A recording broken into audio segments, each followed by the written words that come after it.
Somebody asked me the other day how retirement was going. I was standing in line at the hardware store. It was an old friend from the office, someone I hadn't run into in a few months. He asked easy, the way people ask when they already expect a good answer back. I smiled. I said it was going fine. That wasn't exactly a lie. It wasn't exactly the truth either. Maybe you've had that same exchange yourself, in a grocery aisle, at your grandkids' ball game, on the phone with your sister on a Sunday. Someone asks the easy version of the question, and you hand back the easy version of the answer, the one that lets the conversation move along to something simpler. Have you ever noticed what happens right after you say it? That small flinch, that half second where some part of you wants to correct the record and doesn't. I want to talk about that flinch tonight, because I don't think you're imagining it. And I don't think there's anything wrong with you for feeling it. Here's what I've come to believe. That word, retirement, it was never really yours. It's the word other people reach for because it's tidy. It fits in a sentence at a dinner table. It doesn't ask anybody to sit with something uncomfortable for very long. It does real work for them, though. It tells your neighbor not to worry. It tells your daughter she doesn't need to call twice a week to check on you. It tells an old coworker the conversation can stay light, that there's nothing here that needs tending to. It tells your own reflection in the bathroom mirror the same thing, some mornings, before you've even had your coffee. Look how well you're handling this, it says. Look how at peace you seem. And for a few minutes, standing there with the water running, you might even believe it. Notice what the word doesn't do. It doesn't do a single thing for you. You're the one still lying awake some nights, running the numbers in your head. You're the one who didn't pick the date this ended. Somebody else picked it, in a meeting you weren't in, and then handed you a kinder word to carry it home in. So if the word isn't quite true, what actually happened underneath it? For a lot of us, it wasn't an ending we designed. It was a door someone else closed, and then, after the fact, decorated with a bow. Maybe there was a meeting with a name like restructuring. Maybe there was a phone call that started off too gently. Maybe there wasn't even that much.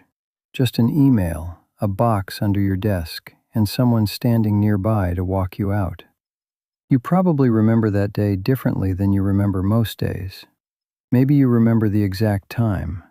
Maybe you remember what you were wearing, or what was playing on the radio on the drive home, or the strange quiet in the house at an hour when you were never usually home on a Tuesday. Ordinary days blur together. Days like that one stay sharp.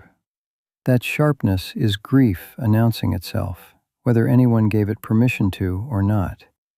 However it happened, here's the part that matters most. Grief needs to know its own name. It's very hard to feel the full weight of a loss while everyone standing around you keeps calling it a celebration. Think of it this way. If a marriage ends and everyone keeps telling you it was for the best, you still have to grieve the marriage. The fact that it might have been the right thing doesn't erase what you lost inside it. Losing a job you gave years of your life to works the same way. It can be the right thing and still be a loss. Both of those are true at once. You can't properly grieve something you're being congratulated for. That's not a small thing. That's the whole reason this has felt so lonely. Not because the loss itself is unusual. It's common. It happens to good people, capable people, people who fully intended to leave on their own terms someday, in their own time.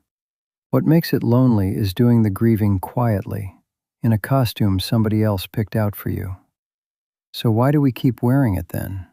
Why do we keep answering fine when fine isn't the whole story? I think I know part of the answer. Saying I was let go feels like it says something about you, about your worth, about whether you still mattered to the people who made that call. And I'm retired doesn't carry that same weight. It sounds like a choice. It sounds like a plan that worked out exactly the way you drew it up years ago. Maybe you tried correcting someone early on. Maybe you said the truer version once and watched their face change. Watch them not quite know what to say back. Watch them get uncomfortable on your behalf. So you learned. You gave them the word that let them off the hook. And in a strange way, it let you off the hook too, because it meant you didn't have to sit inside the harder version of the story out loud, in front of somebody else. So maybe wearing the label wasn't dishonest. Maybe it was protective, for them and for you too. But protection has a cost when it runs on too long. You end up surrounded by people who love you and still, somehow, entirely alone with it. If everyone around you believes you're fine, nobody's going to ask if you're really okay. Nobody's going to ask whether this still needs to work out, whether there's some piece of it that still worries you at 2 in the morning when the house is quiet and there's nothing left to distract you from it. What would change, do you think, if just one person actually knew the truth of it? Not the whole town, not everyone at the holiday table, just one. Maybe it's your spouse over coffee before the day gets going. Maybe it's an old coworker who already knows enough to skip the performance with you. Maybe it's nobody yet, and that's all right too, for now. But somewhere, at some point, the truth deserves one honest audience, even if that audience is only you, saying it out loud in an empty kitchen so you can finally hear it yourself. I'll say something now that doesn't get said much in videos like this one. For a lot of people standing exactly where you're standing, there's a plain fact sitting underneath all the feelings. The paycheck mattered. It still matters. Whatever comes next still needs to work out in a very ordinary, practical way. Not because you failed to plan, just because plans get interrupted by other people's decisions sometimes, and you're left working out the rest of it from where you actually are, not from where you meant to be by now. That doesn't make the grief less real. If anything, it makes it more urgent and lonelier too, because nobody wants to sit at the same table and talk about money and feelings in the same breath.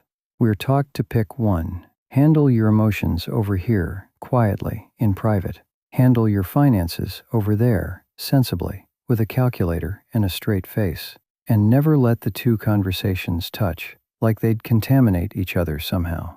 Somewhere, someone decided that talking about both at once was in poor taste, and most of us never questioned who made that rule or why we're still following it. But you're allowed to be sad and practical in the same afternoon. Grieving what ended and needing what comes next are not in competition with each other. They're not canceling each other out. They're both true at the same time in the same person. That's not confusion. That's just what this actually looks like from the inside for most people, most of the time. You are not doing this wrong because you're still worried about a bill while you're still sad about the job. That's not a contradiction. That's just honesty, and honesty is allowed here.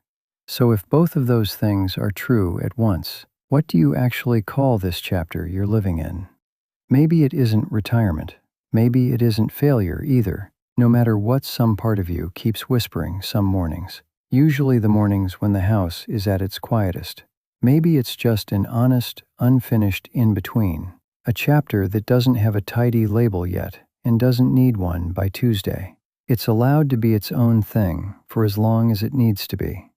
Here's what I've noticed, for whatever it's worth. The relief was never going to come from finding the perfect replacement word. It wasn't sitting out there waiting to be discovered, some better term than retirement that finally fits just right. I've tried on a few myself, if I'm honest. Retired didn't fit. Between jobs didn't fit either, not after this many months. Fun employed, if you can believe somebody actually suggested that one to me, definitely didn't fit. None of them held up for long.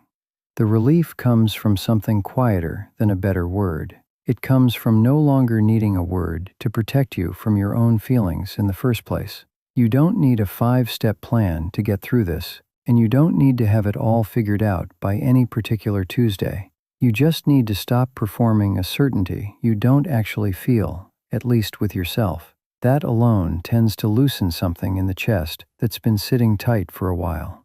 You can still be figuring it out and still be whole. You can still be looking for what's next and still be a complete, capable person while you look. Those were never contradictions. They only felt that way because somewhere along the line, we were taught to pick a lane and stay in it. So the next time somebody asks you how retirement is going, Maybe you're back in that same hardware store line. Maybe it's a different friend, a different aisle, a different afternoon entirely. You can still keep it simple if you want to. You don't owe anyone the whole story every single time, and there's no shame in that either. But maybe, just for yourself, it doesn't have to be a lie anymore. Maybe you can hold the plain truth of it quietly, right alongside the simple answer, and let both live in the same breath. Fine. It's going fine. Only now, when you say it, something in how you're holding it has shifted. Not because everything's resolved, not because the worry is gone, or the bills stopped coming, or the mornings got any less quiet. Just because you stopped needing that word to hide behind. That's not nothing. That might be the whole thing. I'll be back soon with more on what this chapter actually looks like, day to day, once the dust has settled a little further. If any of this found you tonight, I'm glad you were here.